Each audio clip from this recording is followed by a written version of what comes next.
जन्म से लेकर कर्म तक, सपने देखने से लेकर उन्हें पूरा करने तक और गुमराही से लेकर सफलता तक के सफर को पार करने के लिए हमें सही दिशा और प्रेरणा की जरूरत होती है। हर चुनौती को अवसर में बदलने का राज भगवद गीता में छुपा है। क्या आपने कभी सोचा है कि भगवद गीता की प्राचीन शिक्षाएं आज की दुनिया में कैसे लागू हो सकती है?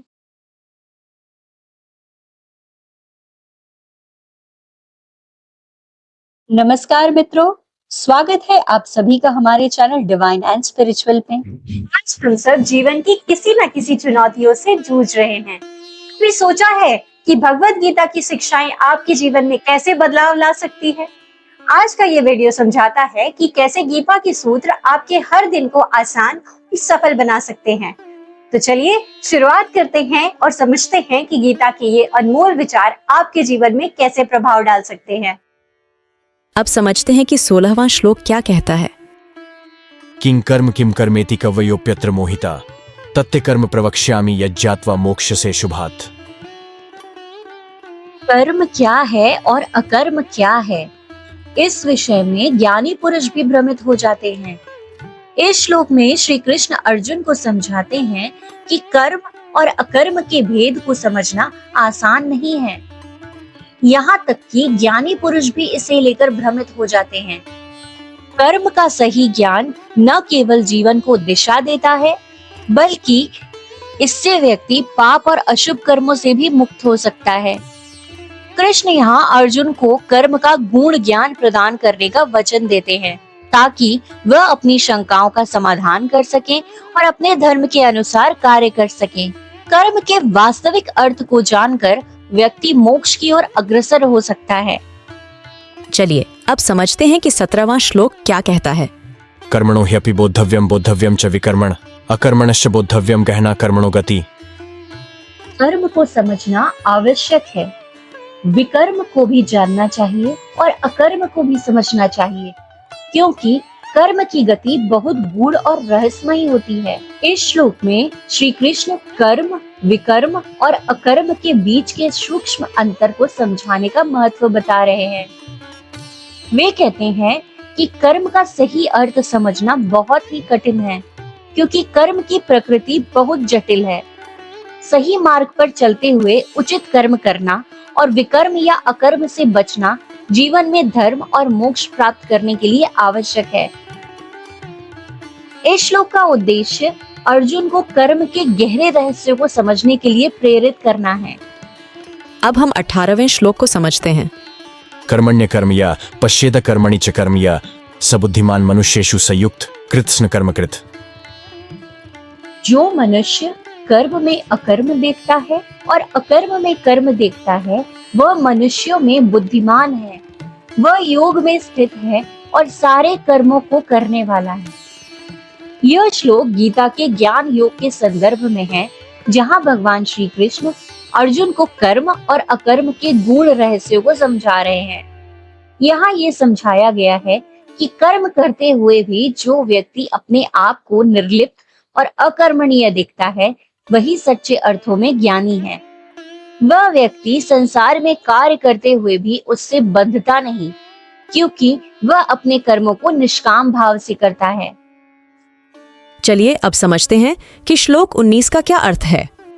यस्य सर्वे समारंभा काम संकल्प वर्जिता ज्ञानाग्निदग्ध कर्माणम तमाहु पंडितम बुद्धा। जिस व्यक्ति के सभी कार्य कामनाओं और इच्छाओं से रहित होते हैं और जिसके कर्म ज्ञान की अग्नि में भस्म हो चुके होते हैं, उस व्यक्ति को बुद्धिमान लोग ज्ञानी कहते हैं। यह श्लोक भगवद गीता में कर्म योग का गूढ़ संदेश प्रस्तुत करता है। यहाँ भगवान श्री कृष्ण यह कहते हैं कि जो व्यक्ति अपने सभी कार्यों को इच्छाओं और स्वार्थ से रहित होकर करता है और जिसके कर्म ज्ञान के प्रकाश में पूरी तरह से जल चुके हैं, वही सच्चा ज्ञानी है। ऐसे व्यक्ति का हर कार्य निष्काम और निर्मल होता है, क्योंकि वह सांसारिक इच्छाओं और बंधनों से मुक्त होता है। अब श्लोक 20 का अर्थ समझते हैं। त्यक्त्वा कर्मफलासंगम नित्य तृप्तो निराश्रय कर्मण्यभिप्रवृत्तोऽपि नैव किंचित करोति स। जो व्यक्ति कर्म के फल के प्रति आसक्ति छोड़ चुका है, जो सदैव तृप्त और किसी भी प्रकार की आश्रय या सहारे पर निर्भर नहीं है, वह कर्म करता हुआ भी वास्तव में कुछ नहीं करता। इस श्लोक में श्री कृष्ण कर्म योग की एक महत्वपूर्ण स्थिति का वर्णन कर रहे हैं। यहाँ बताया गया है कि जब व्यक्ति अपने कार्यों से जुड़े परिणामों की आसक्ति छोड़ देता है और अपने भीतर संतुष्ट रहता है, तब वो बाहरी चीजों पर निर्भर नहीं रहता। ऐसा व्यक्ति कर्म करने के बावजूद मानसिक रूप से कर्म से मुक्त रहता है, क्योंकि उसे कार्य निस्वार्थ और निष्काम होते हैं।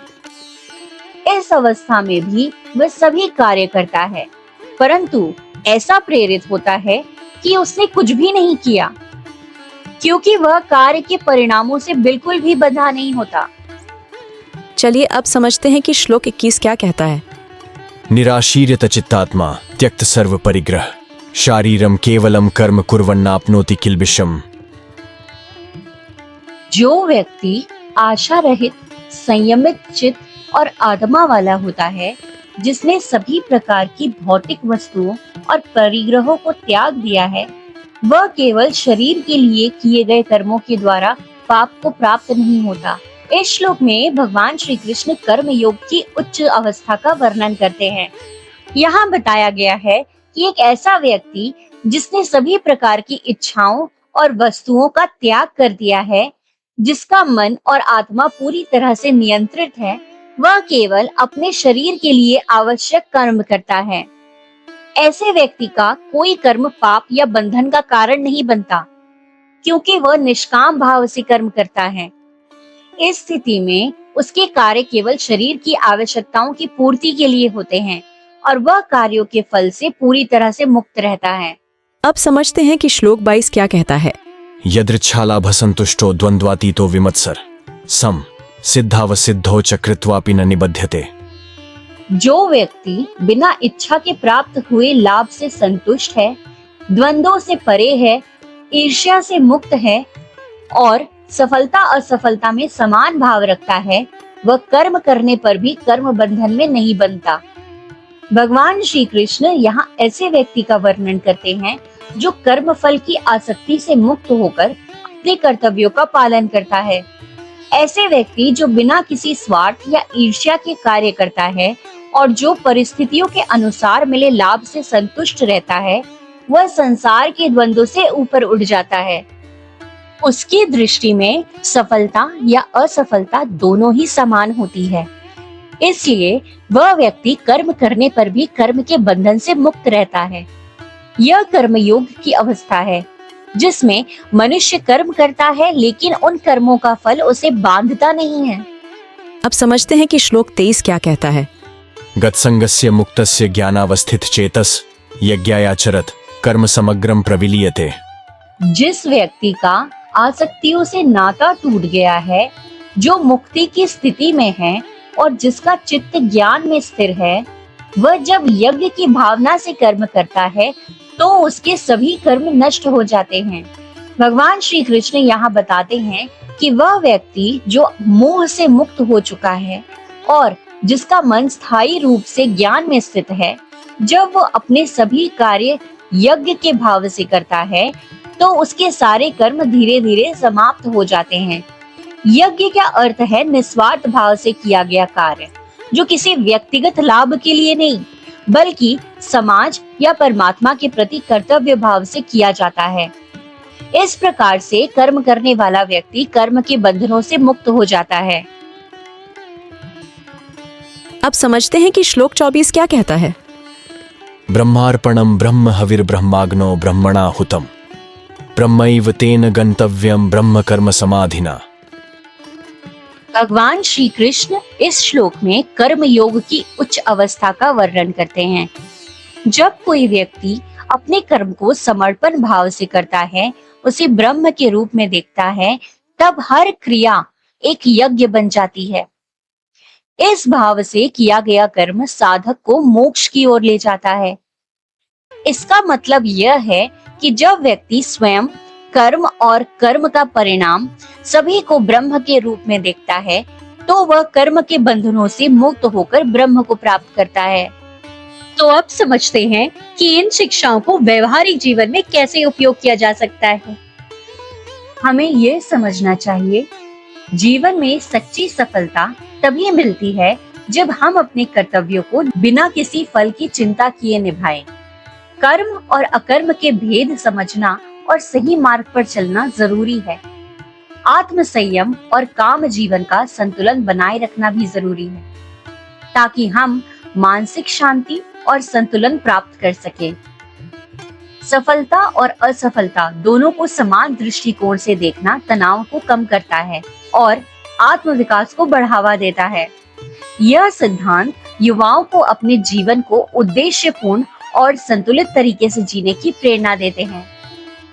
उदाहरण के लिए, अगर आप पढ़ाई कर रहे हैं तो अपने पाठ्यक्रम को समय पर पूरा करने पर ध्यान दें, बिना यह सोचे कि आप किस तरह के परिणाम प्राप्त करेंगे। इस दृष्टिकोण से काम करने पर आपका ध्यान पूरी तरह से आपके कर्तव्य पर होगा। अगला उदाहरण लेते हैं कि अगर किसी ने आपकी आलोचना की है तो उसे व्यक्तिगत रूप से ना ले। आलोचना को एक सीख के रूप में ले और अपनी कार्य प्रणाली में सुधार करें। इस तरह आप अकर्म से दूर रहकर कर्म पर ध्यान केंद्रित करेंगे।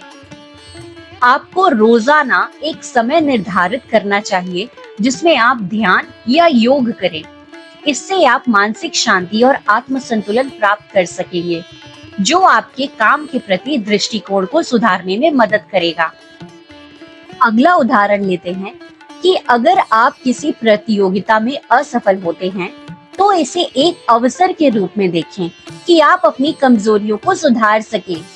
इसे व्यक्तिगत असफलता के रूप में ना देखें, बल्कि एक सीख के रूप में स्वीकार करें। अपने रोजमर्रा के कामों को, जैसे कि ऑफिस का काम, घर का काम या पढ़ाई को एक सेवा के रूप में देखें।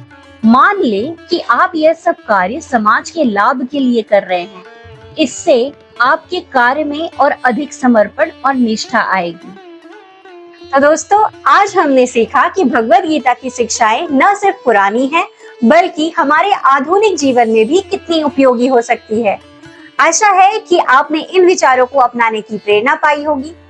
अपने जीवन को सुधारने और नए लक्ष्य निर्धारित करने में भगवद गीता की ये शिक्षाएं आपकी मदद कर सकती है। फिर आपको हमारा वीडियो पसंद आया हो तो कृपया लाइक और सब्सक्राइब करना ना भूलें। अगले वीडियो में मिलते हैं, तब तक के लिए शांति और सफलता की शुभकामनाएं।